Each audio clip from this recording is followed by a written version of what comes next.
Alright, I am Tristan Randall of Nocturnal Films. Now recently I've been getting a lot of questions on how I made my boom pole. I showed it in the Kickstarter video of what I've actually used, and I did go over it a little bit. But I'm going to go into a little bit more detail today. It's a very good boom pole for inside because it's shorter than most, being at about 6 feet long, which is obviously shorter than your standard boom pole, but being that I work inside a lot in cramped spaces, you can't have a 15-foot pole in there. I mean, it's just not going to happen. So it was a very good choice for me. It ended up being roughly $30. You could cut costs with a couple different choices. Still a much better price than your standard boom pole. I mean, veering off in like 150, 200, 1,000. Without further ado, let's get started. You see about, like I said, roughly 5 or 6 feet.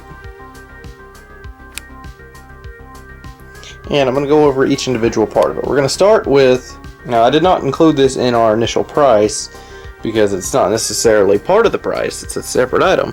My boom mic is a Cool Sound G18, actually very powerful for its price. Rivals a Takstar, I believe, SG3. Here we have our gear ties. I believe these are the mediums. You'd go for a large and get better shock mount, but frankly it doesn't make a whole lot of difference in my opinion. See, it's about $5 for a 2-pack, and I used 3. You could use something else for the object I'm going to show you later. They wrap around very nicely and offer a very powerful shock mount, and this thing is not going anywhere when it's up in the air. It's very safe and secure because these things are like a sticky, flexible kind of thing. I highly recommend gear ties. One of my favorite products I've ever purchased. Moving down is where I had to wrap the cording of the microphone after I had it mounted on because it's a 30-foot cord. Some electrical tape holding it steady.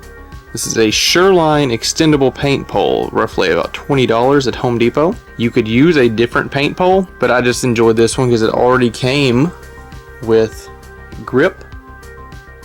Very comfortable grip, I might add. Plus, and it may not seem like much, this handle is a lot better than you could give it credit for, and I'll show you why in just a moment. Moving back down, more of the cordage, various electrical tape, which is almost impossible to see going throughout to make sure it does not come undone.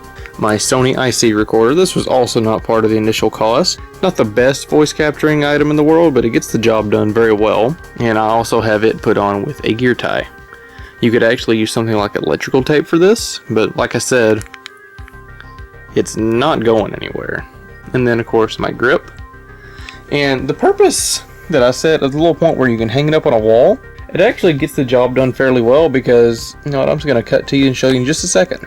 The purpose in which the hook acquires is for when you're raising it up to get it into the shot. It actually allows you to use more of a shock to it, where you don't transfer your vibrations through it, by putting your finger through it and then having your extended hand just lightly holding it, and then you can control it like it was a jib or a crane, and it really lets you get in that shot without putting any vibration into it from your hand. Of course you could use it the standard boom pole way as such, as long as you are out of the shot. And then obviously you can get your low shots holding it low if it just needs to be under the shot, just like if I was doing it this way. But yeah, that's all I got for you today. This is the Nocturnal Films DIY boom pole, roughly $30, parts all from Home Depot, with a Cool Sound G18 and a Sony IC recorder. I believe this is actually about a 2-year-old edition. You could probably get a better one for the same price now. Also, keep in mind you could use this as a speaker if you wanted to.